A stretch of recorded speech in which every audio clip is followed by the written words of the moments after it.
Hello, and welcome to video 9 in this Genesis Bible study. Today we'll be covering Genesis chapters 37 through 41 and start on the story of Joseph. My name is John Davis, and I am the Evangelization and Discipleship Coordinator at St. Matthew Catholic Church in Winter Haven, Florida.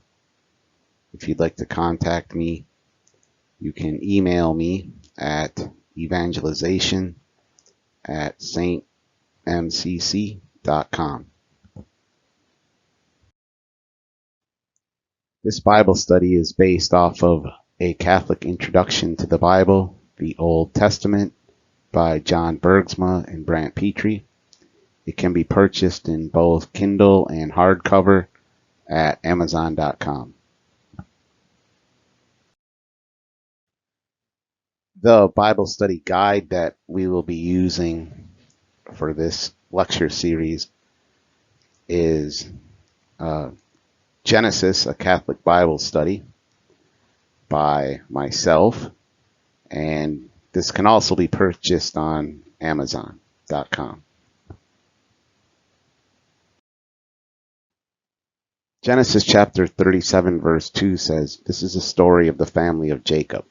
Joseph, being 17 years old, was shepherding a flock with his brothers. He was a helper to the sons of Bilhah and Zilpah, his father's wives, and Joseph brought a bad report of them to their father." Joseph would have been the chief shepherd, so he would have been in charge of his brothers. And this could have been given to him for the simple fact that he was his father's favorite, or maybe he was actually the most responsible. So it doesn't really say what it was. And his job would have been to make a report, a bad report of his brothers if they were doing things inappropriately. So this would have been his job. So yes, his brothers might have been upset with him, and this is where the conflict starts, at least in this narrative of this story. But in the 17 years leading up to this, it was probably pretty obvious that Joseph was Jacob's favorite. And so animosity towards Joseph had been building up, most likely throughout these 17 years, and it ends up playing out in the narrative as we're about to see it. Genesis chapter 37 verse 3 says, "Now Israel loved Joseph more than any other of his children, because he was the son of his old age, and he had made him a long robe with sleeves." It's understandable that Jacob favored Joseph in that Rachel was his favorite wife, and she took a long, long time to become pregnant, and Joseph is the firstborn of his beloved Rachel. So Jacob probably didn't conceal his favoritism towards Joseph to his siblings. And he shows it in the brothers' eyes, probably even by making of this robe. And long robes were created basically by stitching patches of various probably colors together. That's where sometimes you'll hear Joseph in the multicolored coat. So it probably was multicolored, but mainly because that was the only way you could get enough material together to stitch together a robe. And this robe might not have been just to show favoritism towards Joseph, but it could have also been a sign that, yes, he is the chief shepherd. So it could have been a status symbol in that way as well. Genesis chapter 37 verse 4 says, "But when his brothers saw that their father loved him more than all his brothers, they hated him and could not speak peaceably to him." As I already said, it's probably been 17 years in coming, this kind of hatred. But when he got the coat, that might have been the straw that kind of broke the camel's back, if you will. And so it was customary in those times for people, whether it's brothers or strangers, when they meet, to say, "Peace be to thee." So that's what this is kind of referencing here, that they didn't even say that to Joseph anymore. And it was really a sacred duty to do that, and they really refused to greet him in that way, and it just shows the hostility they had towards Joseph. Genesis chapter 37 verse 5 says, once Joseph had a dream, and when he told it to his brothers, they hated him even more. Dreams were considered a common means of divine communication, not only in the Old Testament, and we see that in numerous examples previously, but also throughout the ancient Near East. Now, these dreams Joseph was getting were definitely prophetical in nature and were sent from God, and they do prove to be true. And Joseph just has a good God-given ability to interpret these dreams. Now, later in the Old Testament, the observing of dreams is condemned as superstitious and sinful, and we see this in a couple different cases later on in the Old Testament. Genesis chapter 37, verses 6 and 7, he said to them, listen to this dream that I dreamed. There we were, binding sheaves in the field. Suddenly my sheaf rose and stood upright. Then your sheaves gathered around it and bowed down to my sheaf. At this stage, Joseph might not have understood the significance of the dreams, maybe couldn't even interpret it. And you see that a lot, that prophets don't necessarily understand what their dreams mean. Although it is impressive that he does predict a famine that would lead his brothers to actually worship him in Egypt. Genesis chapter 37 verse 8 says, his brothers said to him, are you indeed to reign over us? Are you indeed to have dominion over us? So they hated him even more because of his dreams and his words. We see that the brothers kind of understand and it can kind of interpret this dream themselves. And they've kind of nailed it on the head what happened. And it's interesting because the sacred author writes 3 different times that his brothers hate him. And you can see this as being a build-up to what they end up doing to him in the very near future. And it's also a good point to mention that throughout the Old Testament, and you could even argue in the New Testament, that prophets are frequently despised and even occasionally murdered throughout the Bible. Genesis chapter 37 verse 9 says, he had another dream and told it to his brothers, saying, look, I have had another dream. The sun, the moon, and 11 stars were bowing down to me. The sun is a reference to Jacob. The moon would be referencing one of Jacob's wives, most likely. And 11 stars refer to Joseph's 11 brothers.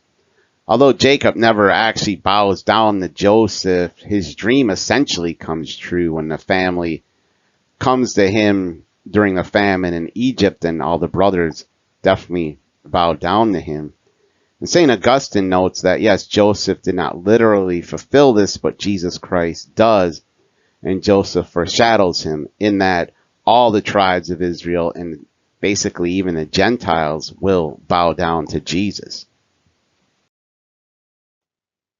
Genesis chapter 37 verse 10 says, but when he told it to his father and to his brothers, his father rebuked him and said to him, what kind of dream is this that you have had? Shall we indeed come, I and your mother and your brothers, and bow to the ground before you? Now, bow to the ground before you is not used to signify divine worship. It's meant as a form of inferior veneration, kind of like what Jacob did to Esau, just to show respect to a superior. And in a lot of ways, this would have been an odd thing for a father to do to who is basically his 11th son in the pecking order, not even close to the firstborn. So you can see why Jacob would rebuke him here slightly. Genesis chapter 37 verse 11 says, so his brothers were jealous of him, but his father kept the matter in mind. So despite Jacob rebuking Joseph in the previous verse, he leaves open a possibility of the dream's future fulfillment, whereas his brothers are so blinded by hate that they just get jealous of him. Genesis chapter 37 verses 13 and 14 say, and Israel said to Joseph, are not your brothers pasturing the flocks of Shechem? Come, I will send you to them. He answered, Here I am. So he said to him, Go now, see if it is well with your brothers and with the flock, and bring word back to me. It's possible that Shechem hadn't been rebuilt yet after being destroyed by Jacob's sons. And so the fields would have been fairly open and would have been good for grazing because Shechem was known to have an exceptional amount of water. Genesis chapter 37 verses 18 through 20. And Joseph's brothers see him before he came near to them. They conspired to kill him. They said to one another, Here comes this dreamer. Come now, let us kill him and throw him into one of the pits.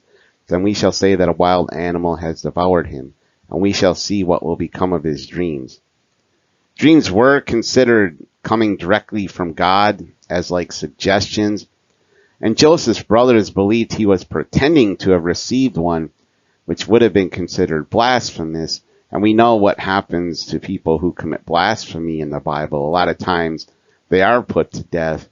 So they decide to lie because they believe that Joseph lied to them first. Now, if they actually believed that Joseph was really having these dreams, they would not do this. They would adhere to what Joseph said. Genesis chapter 37 verses 21 and 22 says, But when Reuben heard it, he delivered him out of their hands, saying, Let us not take his life. Reuben said to them, Shed no blood. Throw him into this pit here in the wilderness, but lay no hand on him, that he might rescue him out of their hand and restore him to their father. Reuben's motives for intervening and saving his brother's life is unknown, but there's probably two main reasons he did this. One, as the oldest, he would have been held responsible if anything did happen to Joseph. And secondly, he might have wanted to regain his father's favor after what he did with Bilhah. So Reuben is basically intending to rescue him from the pit when the others go away. The other brothers, though, are intending to leave Joseph to die in the pit. Genesis chapter 37 verses 23 and 24 says, So when Joseph came to his brothers, they stripped him of his robe, the long robes with sleeves that he wore, and they took him and threw him into a pit. The pit was empty. There was no water in it. The agony and despair that Joseph probably felt here while he's in the bottom of this pit kind of foreshadows the agony and despair his brothers will all have during the famine. And it's kind of accentuated by saying there was no water, because one of the biggest issues during a famine is that lack of water. Genesis chapter 37 verses 26 and 27 say, Then Judah said to his brothers, What profit is it if we kill our brother and conceal his blood? Come, let us sell him to the Ishmaelites, and not lay our hands on him, for he is our brother, our own flesh. And his brothers agreed. Seeing the merchants coming in the distance changed at least Judah's mind initially, and so Judah proposes to sell the brother they kind of hate and is annoying as a slave, because they understand that in effect this will be killing him, in that Joseph will never be seen by his family again. Once he was sold off, he probably would have been a long ways away. So they can still, quote unquote, kill him without actually getting any blood on their hands. Genesis chapter 37 verse 28 says, When some Midianite traders passed by, they drew Joseph up, lifting him out of the pit, and sold him to the Ishmaelites for 20 pieces of silver, and they took Joseph to Egypt. 20 pieces of silver would have only been about $20 to $40 in today's value, which really means they sold him for next to nothing. Now, it is interesting in that there are two routes that these traders could have took to Egypt. One would have actually took them right through Hebron, where Jacob lived, and he would have obviously gotten wind of this and could have stopped this from happening. Whereas the second one went straight west from Dothan to the coastal area, And the second route was considered the safest and quickest. Now, Joseph's brothers wouldn't have had this information, so they wouldn't have known which one was better. So despite having free will, the brothers and the slave merchants were being ruled by this overruling providence of God, as God really needed Joseph to be in Egypt at this time, so that once the famine came, he could rescue all the 12 tribes of Israel from that famine. Genesis chapter 37 verses 29 and 30 say, When Reuben returned to the pit and saw that Joseph was not in the pit, he tore his clothes. He returned to his brothers and said, The boy is gone. Where can I turn? So it appears that Reuben intentionally chose a longer path away from his brothers in order to kind of circle back and save Joseph from death and starvation. And the tearing of one's clothes was basically a signal that expressed grief. So Reuben was upset that what he thought at this moment that Joseph was dead. His brothers wouldn't have been at the pit to have explained to him what they did. And as we already said, he had the two reasons that he could have potentially wanted to save Joseph. But God's plan for Joseph's deliverance wasn't meant to come through Reuben. It was meant to come via going to Egypt. Genesis chapter 37 verses 31 and 32 say, Then they took Joseph's robe, slaughtered a goat, and dipped the robe in the blood. They had the long robe with sleeves taken to their father, and they said, This we have found. See now whether it is your son's robe or not. The brothers hoped to trick Jacob into thinking a wild beast killed Joseph by the dipping of his coat in blood. And then rather than themselves going and giving this news directly to Jacob, they send other people to give him the news of what happened. Genesis chapter 37 verses 33 and 34 says, He recognized it and said, It is my son's robe. A wild animal has devoured him. Joseph is without a doubt torn to pieces. Then Jacob tore his garments and put sackcloth on his loins and mourned for his son many days. Jacob would not have suspected that his 10 sons had committed this crime. In fact, the sons, by having strangers kind of do this, are allowing Jacob's mind to kind of run wild. And there would have been many wild beasts along this route. So Jacob could have been thinking, well, I sent Joseph to do this task and now he's dead. So Jacob could have been in a way blaming himself for this. Now, sackcloths were made of long, rough, dark hair taken from goats and really only used by the poorest of people unless you were using it to practice kind of self-mortification and or humility. But it was also used just to show that you are mourning for something or someone. Genesis chapter 37 verse 35 says, All his sons and all his daughters sought to comfort him, but he refused to be comforted and said, No, I shall go down to Sheol to my son mourning. Thus his father bewailed him. This is the first time the word Sheol is used in the Bible.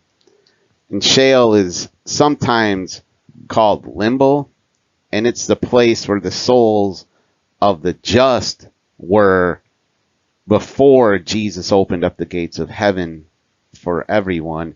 And Jacob was expecting to go there at his death, and then he would meet his son. And he's basically saying that he's going to mourn until the day he dies. It's also interesting in that now we see he has more than one daughter. Previously, it was really only saying he had one daughter.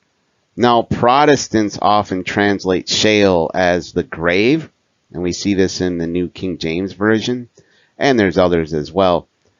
as they don't really want to admit, if you will, that there's a third place souls could go other than heaven and hell. Whereas as Catholics, we believe in what's called purgatory. And purgatory, if you're there, you will be going to heaven, but it's just a place where you're cleaned up, if you will. And I don't want to get into a big conversation about that right now. A whole lecture or lecture series could just be done on purgatory itself. But as Catholics, we believe there are three places you can go after death, instead of Protestants who really only believe there are two. Genesis chapter 37 verse 36 says, "Meanwhile the Midianites had sold him to Egypt, to Potiphar, one of Pharaoh's officials, the captain of the guard." Potiphar could have been just a general soldier, a chief sacrificer, or governor of the prisons. It doesn't really say, but whatever he was, his job was considered an honorable one.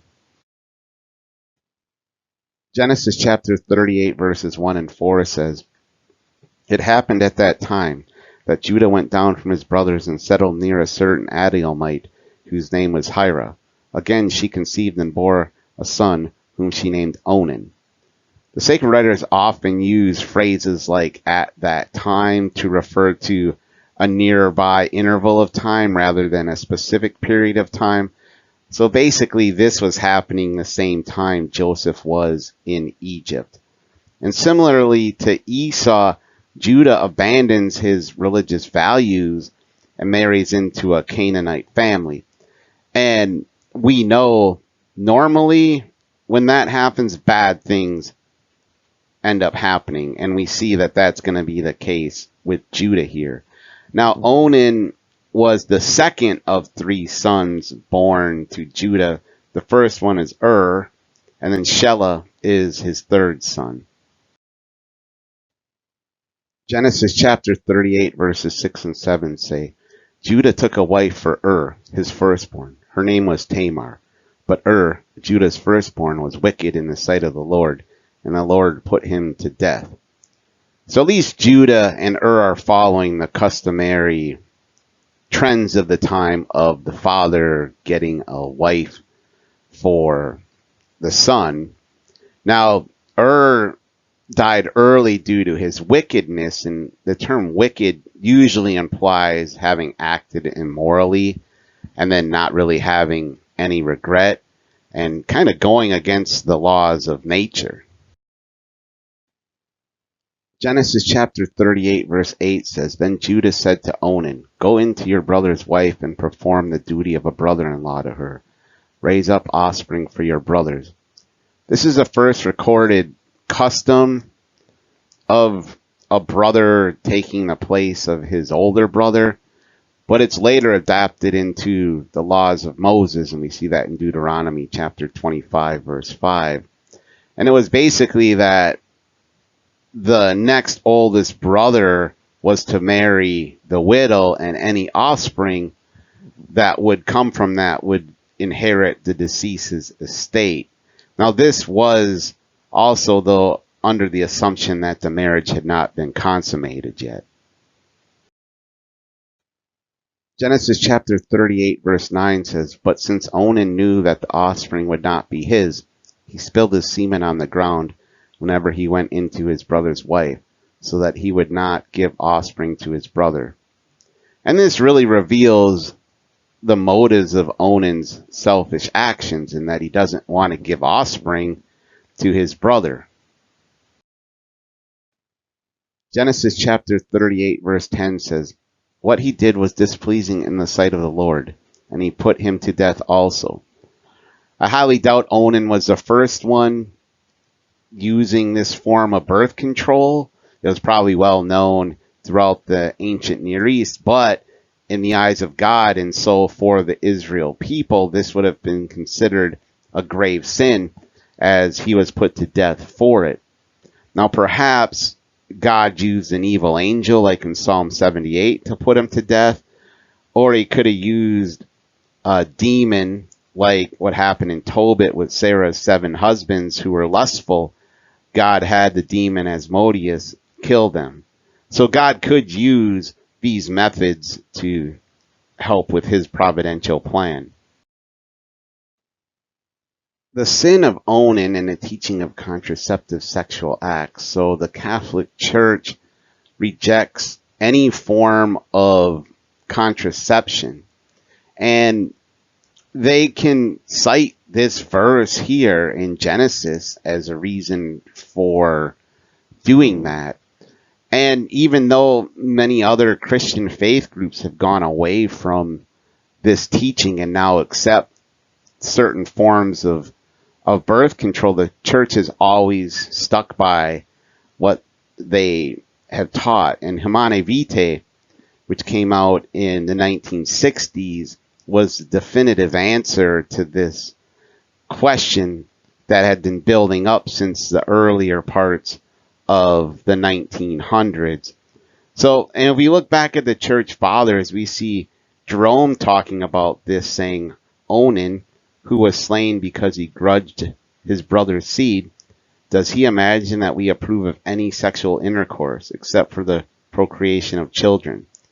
And then St. Augustine says, intercourse, even with one's legitimate wife, is unlawful and wicked, where the conception of the offspring is prevented. Onan, the son of Judah, did this, and the Lord killed him for it.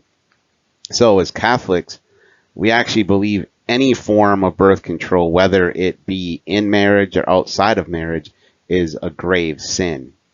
And once again, just like with purgatory a few minutes ago, could do a whole talk, and will probably do a whole talk on this on its own. Genesis chapter 38 verse 11 says, Then Judah said to his daughter-in-law Tamar, Remain a widow in your father's house until my son Shelah grows up. For he feared that he too would die like his brothers. So Tamar went to live in her father's house. So the custom of that age required Judah to give Shelah to her, but he really has no intention of doing it, so he kind of sends her away. And Tamar waits patiently for a while, but then I think she realizes she's in a pretty dire situation where her real survival is contingent on having a husband and or sons to take care of her. Her father is going to die most likely before her, so who will take care of her after that? So she comes up with this plan to kind of solve her problem. Genesis chapter 38 verses 13 and 14 say, When Tamar was told, Your father-in-law is going up to Timnah to shear his sheep, she put off her widow's garments, put on a veil, wrapped herself up, and sat down at the entrance of Enim, which is on the road to Timnah. She saw that Shelah was grown up, yet she had not been given to him in marriage. We see that her status was indicated by her clothing. So as a widow, she would wear specific garments. It's unclear how long they were worn, but most likely you would wear them as long as you were a widow. And she put on a veil really not because it was a customary practice to have it on all the time, but because she was kind of trying to conceal her identity. Genesis chapter 38 verses 15 and 16 say, When Judah saw her, he thought her to be a prostitute, for she had covered her face. He went over to her at the roadside and said, Come, let me come in to you. For he did not know that she was his daughter-in-law. She said, What will you give me that you may come in to me? The author is suggesting that Judah wouldn't have had any kind of sexual relations with Tamar if he knew what her identity was or who she was. Genesis chapter 38 verses 17 and 18 say, He answered, I will send you a kid from the flock. And she said, Only if you give me a pledge until you send it. He said, What pledge shall I give you? She replied, Your signet and your cord, and the staff that is in your hand. So he gave them to her and went into her, and she conceived by him. The fact that Judah has nothing to pay her presumes that this was kind of an impulsive action, and she intentionally requests personal information that can reveal his identity because she knows what's going to happen to her if she does end up getting pregnant and that she could be put to death. So she's hoping that this will keep that from happening. The signet would have been like a bracelet with a personal sign or name engraved on it, and then the staff would have really been a symbol of his leadership or royal power. And so these would have been obvious signs that Judah was the one who was the father of the children. Genesis chapter 38 verses 20 and 21 say, when Judah sent the kid by his friend the Adullamite to recover the pledge from the woman, he could not find her.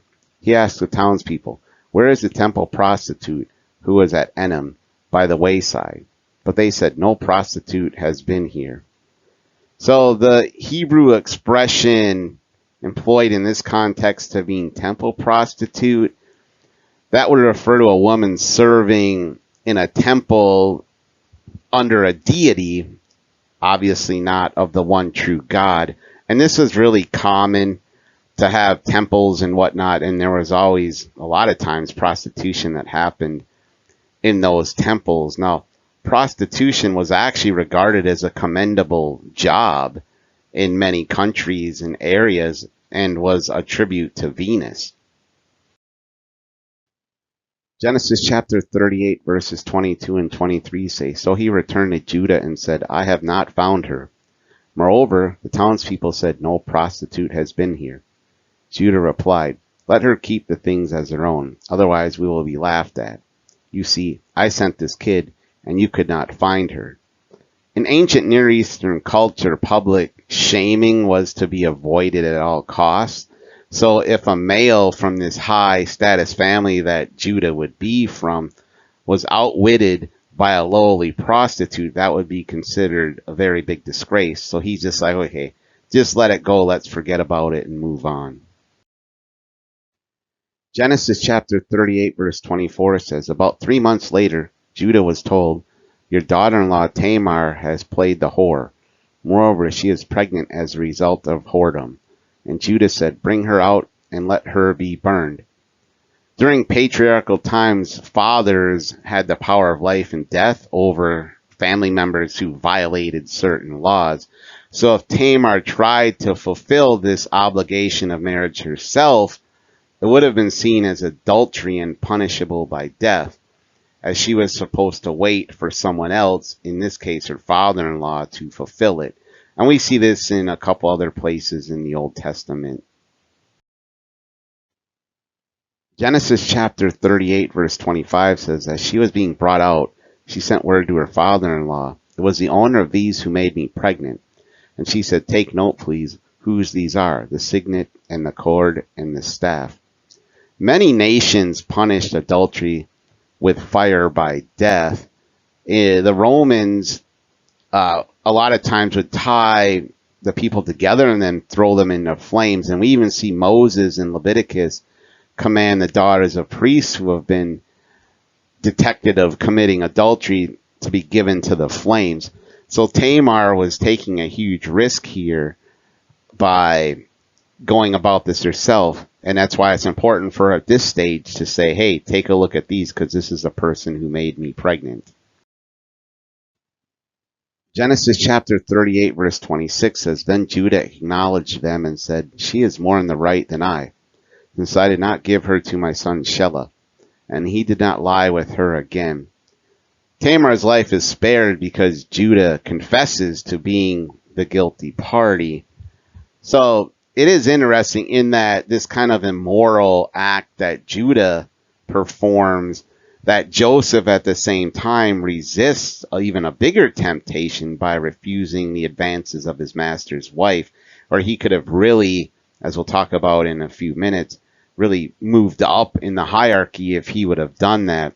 So Tamar ends up remaining a widow afterwards, as she's now really kind of rendered unfit to be married, either to Judah or Shelah. And Shelah actually later marries another woman anyway.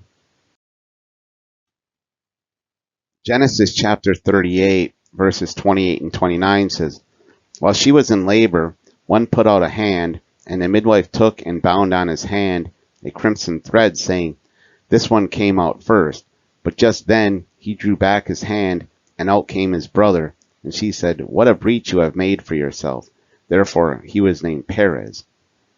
This does compare a little bit to the Jacob and Esau story, although it doesn't really go any further than this. But I guess a good question is, why is this story just put right in the middle of the Joseph narrative? Because on first glance, it doesn't seem like it's got any importance.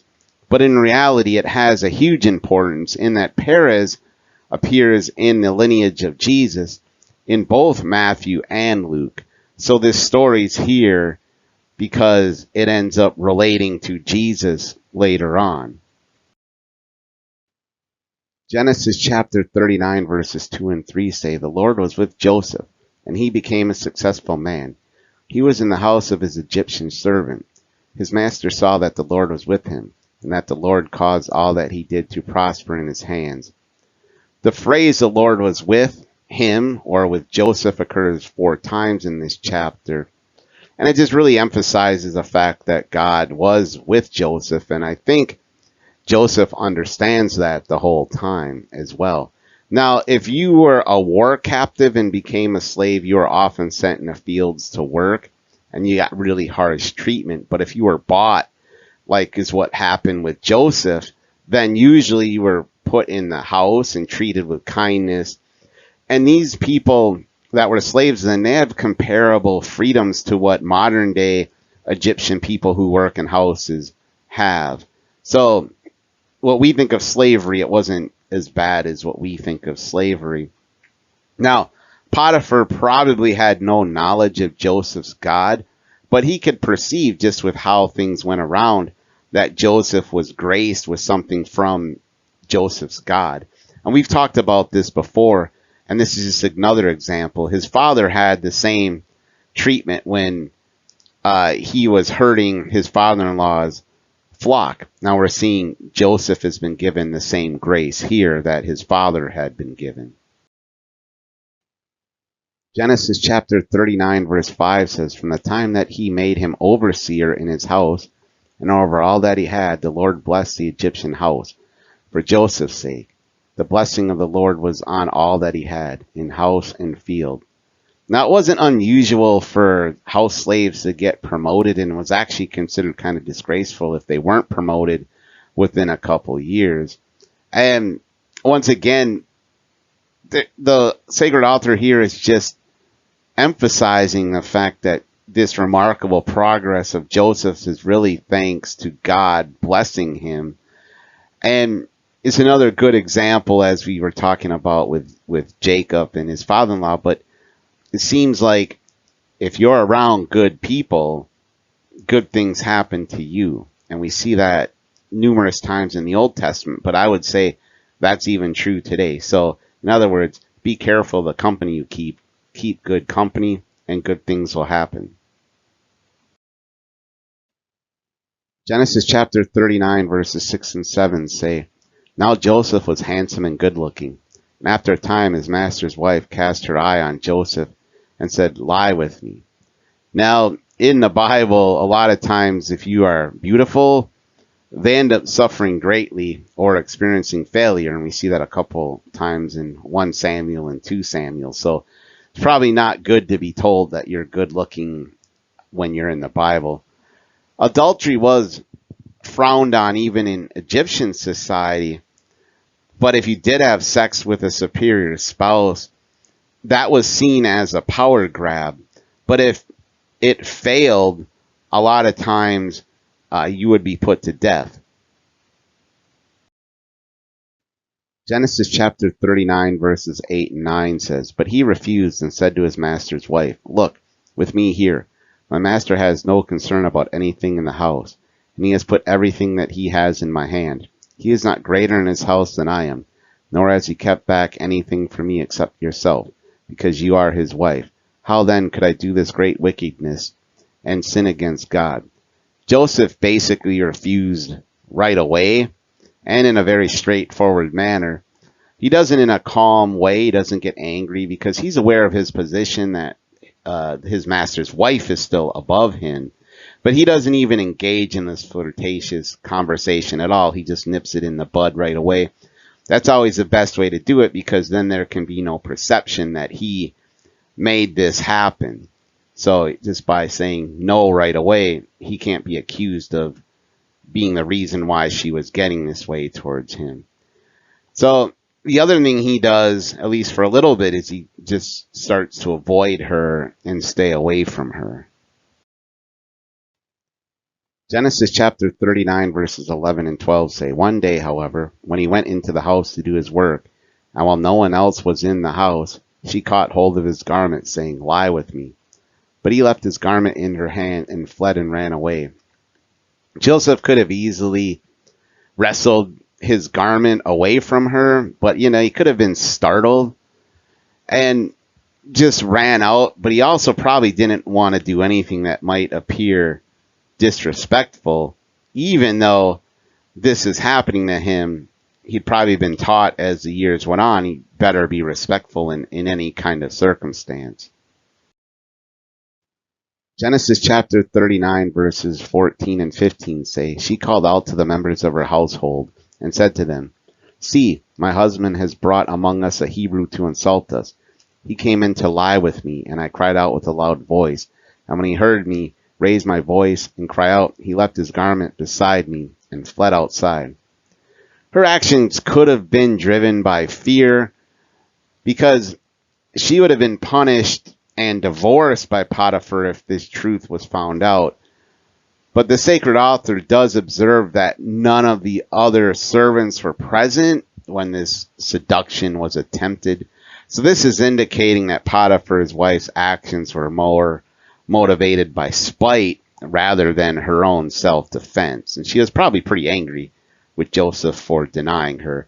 She probably has done this with other servants and probably was never denied before. Genesis chapter 39 verses 19 and 20 say, "When his master heard the words that his wife spoke to him, saying, 'This is the way your servant treated me,' he became enraged. And Joseph's master took him and put him into the prison, the place where the king's prisoners were confined. And he remained there in prison."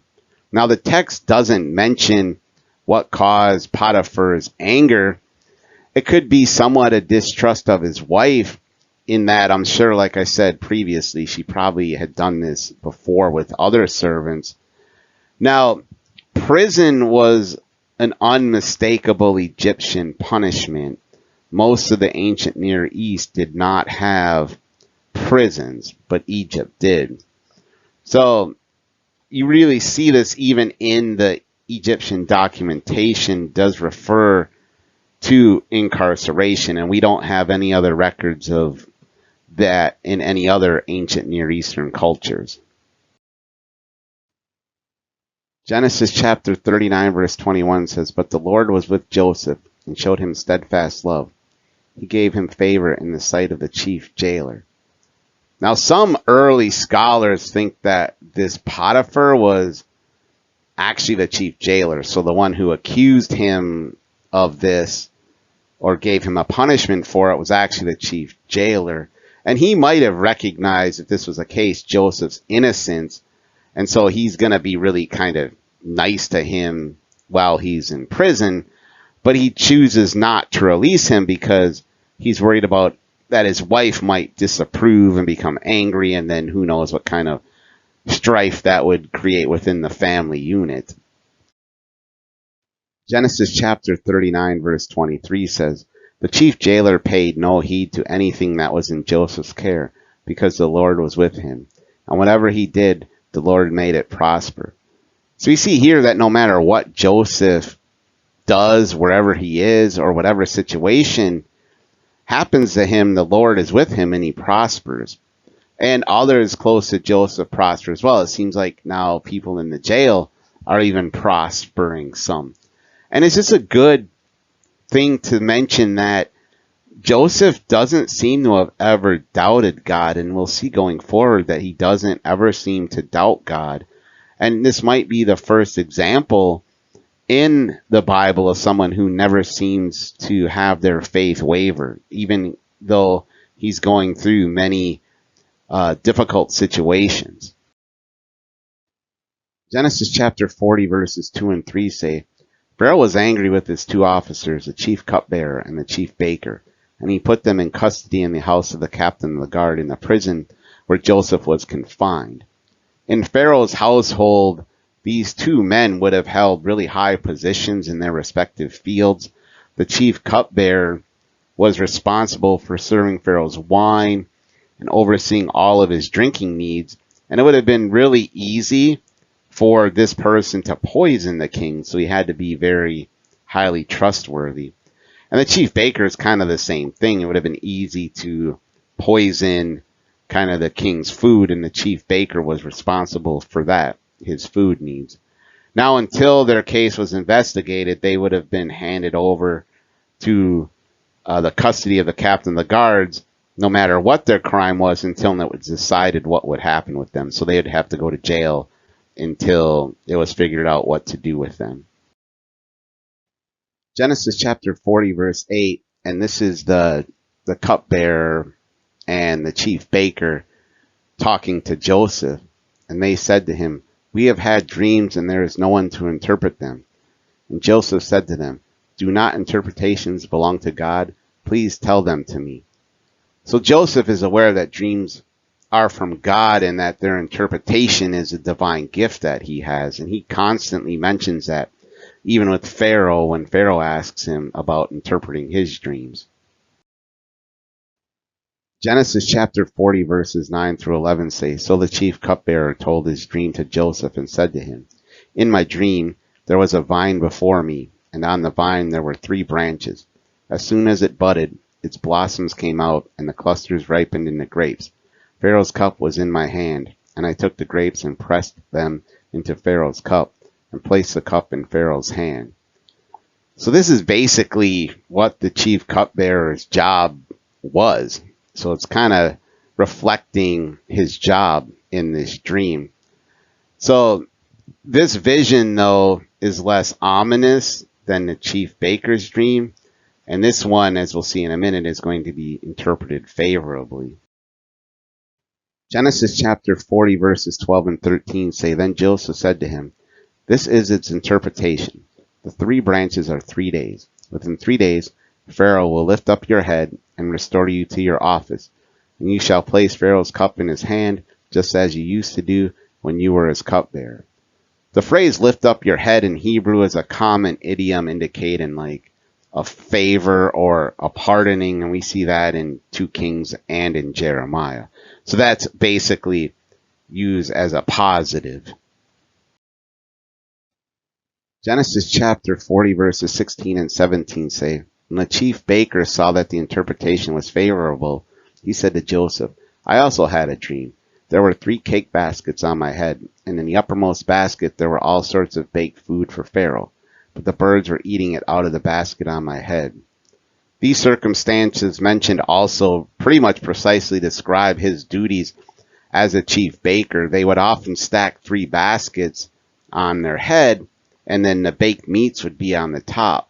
Now, in Egyptian culture at the time, it was prohibited to harm any birds, so there were lots of birds in the cities. So that would have been a common occurrence for birds to be eating out of that baked basket. So the chief baker is probably thinking, well, since the last one was good, the last dream and its interpretation, well, mine should be too, because this basically is what I do anyway for a job. Genesis chapter 40 verses 18 and 19 say, And Joseph answered, This is its interpretation. 3 baskets are 3 days. Within 3 days Pharaoh will lift up your head from you and hang you on a pole, and the birds will eat the flesh from you. So Joseph echoes that imagery from the last interpretation, but this time he throws in kind of a negative twist to it, in that he does say lift up your head, which we talked about previously was usually meant a good thing. But from this one, he adds from you, which means basically you're going to be decapitated. And it was a common practice to decapitate a person before hanging their body on a cross or pole. And we see that numerous times throughout the Old Testament. Now, for an Egyptian, this would have been really bad. because at this stage of history, Egyptians connected their body preservation with their well-being in the afterlife, in that if your head was taken off your body, you would be walking around in the afterlife without a head. And I think everyone would agree that would not be a good way to live for eternity. Genesis chapter 40 verses 20 and 21 says, on the third day, which is Pharaoh's birthday, he made a feast for all his servants and lifted up the head of the chief cupbearer and the head of the chief baker among his servants.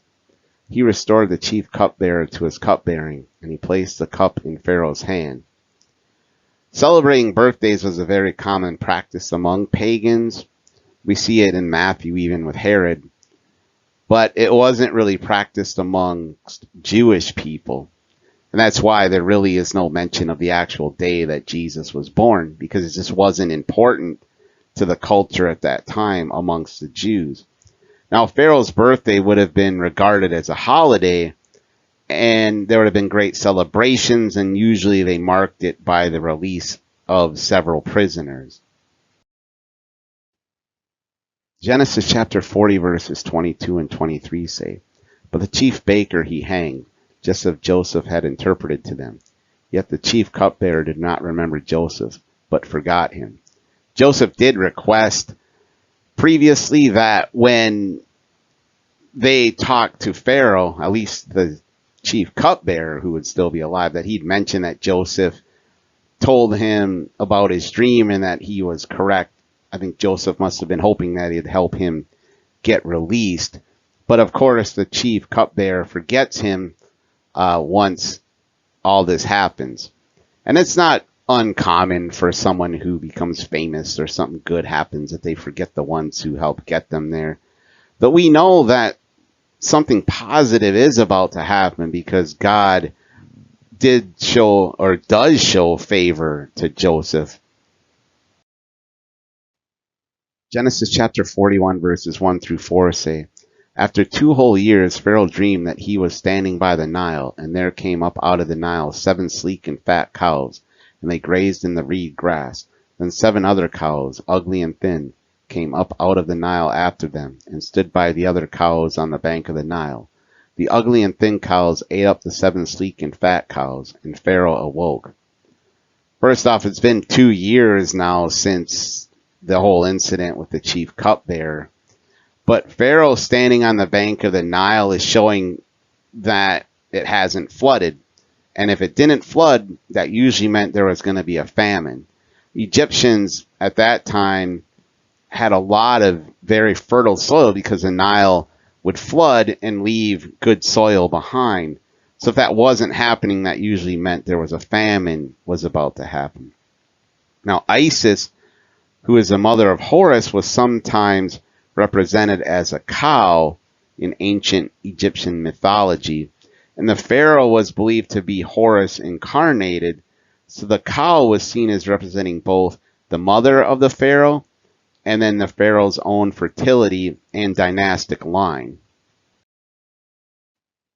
Genesis chapter 41 verses 5 through 7 say, then he fell asleep and dreamed a second time.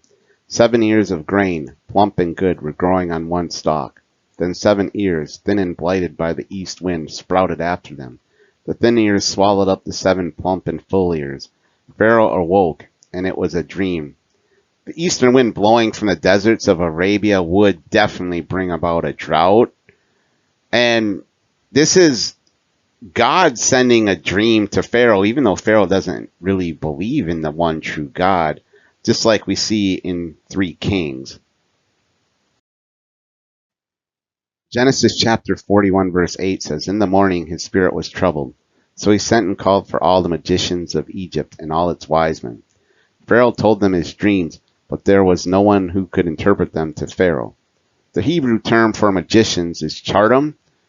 That was likely adopted from the Egyptian language, as the biblical writers only used it when referring to royal personnel of Egypt and Babylon. Now Pharaoh summons his magicians to interpret the dreams, because the dream doesn't really match reality, in that cows don't eat cows, and stalks of corn don't eat stalks of corn, or wheat don't eat wheat, whatever grain it was. And in the Old Testament, wise men are called chacham in Hebrew. And these were individuals who were generally in the king's close circle, who either had divination skills or acted as advisors. Genesis chapter 41 verses 12 through 14 say, "A young Hebrew was there with us, as he interpreted to us. So it turned out. I was restored to my office, and the baker was hanged. Then Pharaoh sent for Joseph, and he was hurriedly brought out of the dungeon. When he had shaved himself and changed his clothes, he came in before Pharaoh." During mourning times or imprisonment, Egyptians would let their hair grow and neglect their appearance. But at other times, they would be clean shaven and have shorter hair. It was actually prohibited by law to wear those mourning clothes or be unshaven and unkept if you were in the court of the Pharaoh. Now, among the ancient Near Eastern cultures of the time, only the Egyptians preferred a hairless chin. But anyone who came into the Egyptian country had to adopt those hygienic practices of the Egyptians, whether it was just someone visiting or a slave. Genesis chapter 41 verses 15 and 16 say, "And Pharaoh said to Joseph, I have had a dream, and there is no one who can interpret it. I have heard it said of you that when you hear a dream, you can interpret it." Joseph answered Pharaoh, "It is not I. God will give Pharaoh a favorable answer." Once again, we see Joseph giving God the credit, and he just fully understands that it's God alone who can interpret these, and God alone who's given him the divine ability to interpret dreams. Genesis chapter 41 verse 17 says, "Then Pharaoh said to Joseph, in my dream, I was standing on the bank of the Nile." Pharaoh basically repeats his dream to Joseph as he did with the magicians and the wise men. And there's really only minor variations between the two accounts. Genesis chapter 41 verse 25 says, "Then Joseph said to Pharaoh, Pharaoh's dreams are one and the same. God has revealed to Pharaoh what he is about to do." So Joseph presents the interpretation of the dream as a message from God to Pharaoh, of God telling Pharaoh what he is about to do in the very near future. Genesis chapter 41 verses 26 and 27 say, "The 7 good cows are 7 years, and the 7 good ears are 7 years. The dreams are one. The 7 lean and ugly cows that came up after them are 7 years, as are the 7 empty ears blighted by the east wind. They are 7 years of famine." So Joseph's starting to interpret the details of Pharaoh's dreams, and according to God, Egypt will experience 7 years of great harvest, followed by 7 years of terrible famine. Genesis chapter 41 verses 29 and 30 say, "There will come 7 years of great plenty throughout all the land of Egypt. After them there will arise 7 years of famine, and all the plenty will be forgotten in the land of Egypt. The famine will consume the land." So the famine's going to be so severe that those 7 good years they just had previously will be completely forgotten by everyone. Genesis chapter 41 verses 31 and 32 say, "The plenty will no longer be known in the land because of the famine that will follow, for it will be very grievous.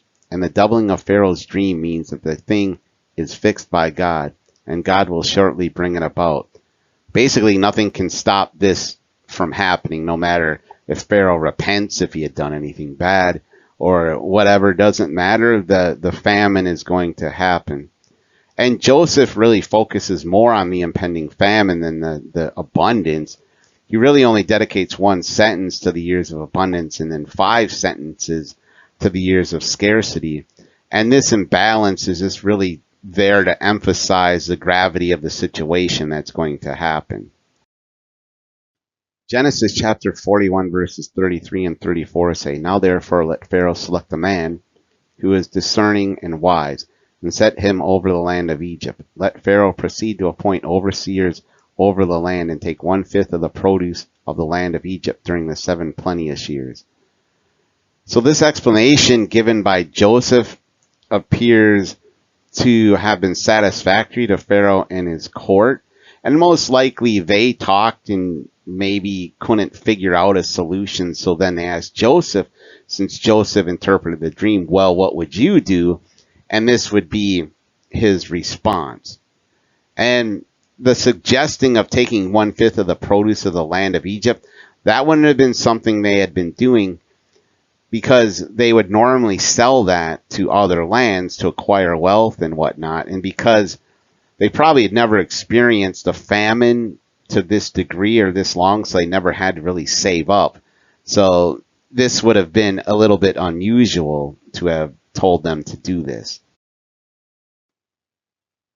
Genesis chapter 41 verses 35 and 36 say, "Let them gather all the food of these good years that are coming, and lay up grain under the authority of Pharaoh for food in the cities, and let them keep it.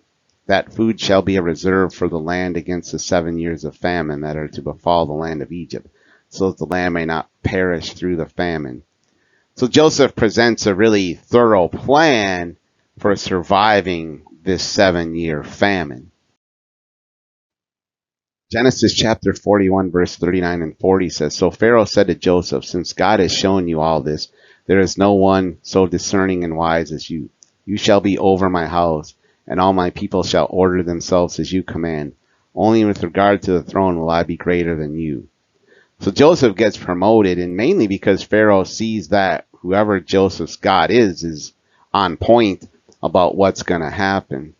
And he understands that Joseph has been given divine gifts of interpretation. And so who else would really be more suitable to guide Egypt through this disaster than the person who predicted that it was going to happen? Genesis chapter 41 verse 45 says, "Pharaoh gave Joseph the name Zaphenath-Paneah, and he gave him Asnath, daughter of Potphera, priest of On, as his wife. Thus Joseph gained authority over the land of Egypt."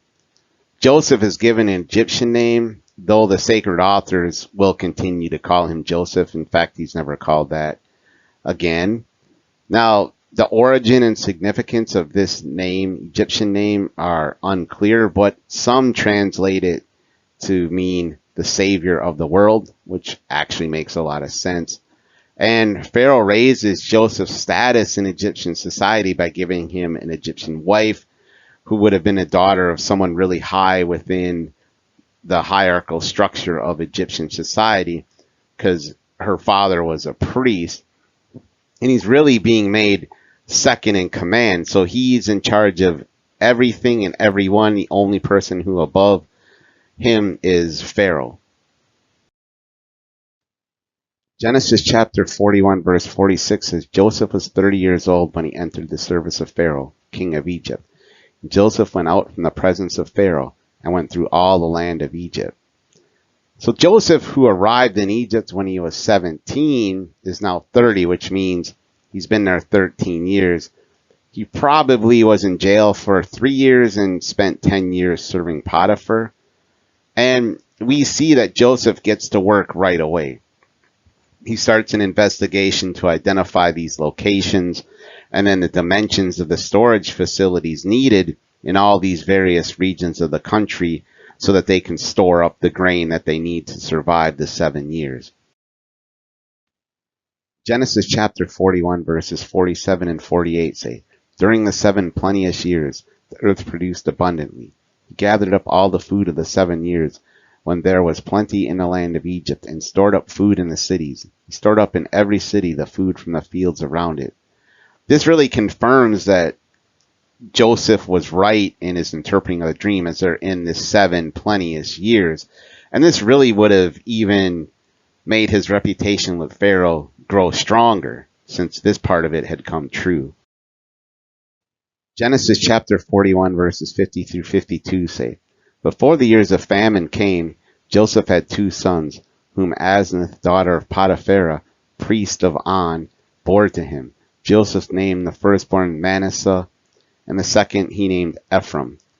So Joseph was blessed with fertility by God during the similar time frame that Egypt was blessed with fertility in that 7 years of plenty. Now his 2 sons will become parts of the 12 tribes of Israel. So he won't, but he gets his 2 sons to become 2 of the 12 tribes. Now, Manasseh in Hebrew means he who causes to forget, and the name Ephraim means to be fruitful. Genesis chapter 41 verse 54 says, "And the 7 years of famine began to come, just as Joseph had said. There was famine in every country, but throughout the land of Egypt there was bread." The phrase is not global in scope when it says every country. It's really just referring to Egypt and the territories of the Eastern Mediterranean. Genesis chapter 41 verses 56 and 57 says, "And since the famine had spread over all the land, Joseph opened all the storehouses and sold to the Egyptians, for the famine was severe in the land of Egypt. Moreover, all the world came to Joseph in Egypt to buy grain, because the famine became severe throughout the world." Also, really, this isn't meant to be global in scope. And really, if you think about it, if everyone in the world had gone, their probably supply would have only lasted for several months. So once again, it doesn't mean everyone. It just means the people in that area, which, to the people living there at that time, that would have seemed like the whole world. That was all the world that they knew. Before I conclude this video, I think it's a good time to look at how Joseph is a prefiguration of Jesus. And I would say he's the strongest of all the other prefigurations we've seen to this point. Joseph is firstborn son of Rachel and beloved son of Jacob. Jesus is the firstborn son of Mary and beloved son of God. Joseph is sold to the Gentiles for 20 pieces of silver by Judah and 11 brothers. Jesus is sold to Gentiles for 30 silver pieces and abandoned by 11 disciples. Joseph is with 2 condemned men, the cupbearer and baker, one of whom is pardoned and given physical life, whereas Jesus is with 2 condemned men, one of whom is forgiven by Jesus and given everlasting life.